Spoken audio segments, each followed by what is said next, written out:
নামাজ গাইস সত্যি বলছি, আমার এই কথাটা শোনো, তোমাদের আশা করি মন দিল দুটোই ঠান্ডা হবে। সত্য কথা। নামাজ কলমা তো ছেড়ে দিয়েছো, এর কারণ এটা নয় যে তুমি বেনামাজি।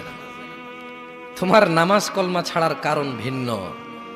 তুমি মনে করো আর কি তোমার মন চায় না, তুমি পারো না, তাই তুমি নামাজ পড়ো না। আসলে তোমার তাওহীদে সমস্যা। কোথায় সমস্যা? মানে আল্লাহ, মানে আল্লাহ কে? আল্লাহ তিনি যে তোমার হিসাব নিতে সক্ষম এবং তিনি যে তোমার হিসেব নিবে, তুমি এটা পরিপূর্ণভাবে বিশ্বাস করো না, তাহলে তো তুমি নামাজ পড়তে। তুমি মনে করো আর কি তুমি নামাজ পড়ছো না, তুমি গাফেল। এই জন্য তোমাকে বলেছি আল্লাহকে ভয় করতে হবে। ফর এক্সাম্পল, আল্লাহ নামাজ ফরজ করেছে। কে নামাজ ফরজ করেছে? আল্লাহ। মুয়াজ্জিন আজান দেয়, তুমি নামাজ পড়ো না। তুমি মনে করো তোমার দান সাদাকা তোমাকে উদ্ধার করবে?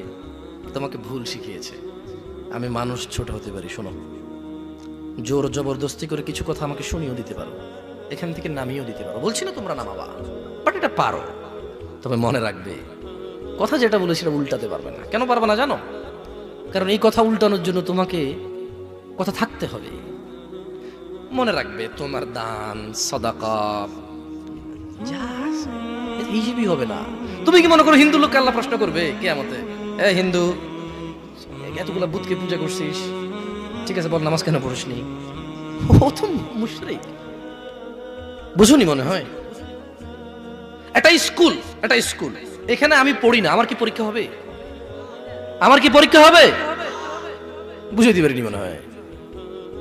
তো যে মুশরিক, তার নামাজ রোজা হজ যাকাতের হিসাব কিসের হিসাব? সে তো অলরেডি এমন অপরাধী যা ক্ষমাযোগ্য নয়। যা কি নয়? ক্ষমাযোগ্য নয়।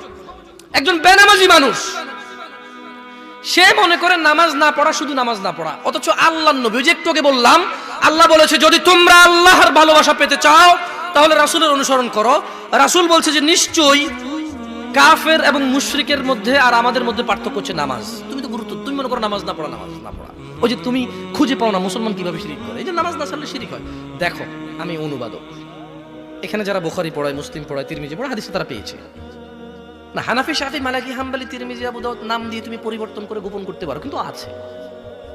ফয়সালা তো আল্লাহ করবে যে এভাবে হয় নাকি সিস্টেম, ইসলামকে বিভক্ত করা এবং কিয়ামত দিবসে রাসূলের অনুসরণের বাইরে কোনো অনুসরণের হিসাব নেওয়া হবে কিনা, সেটা তো আল্লাহ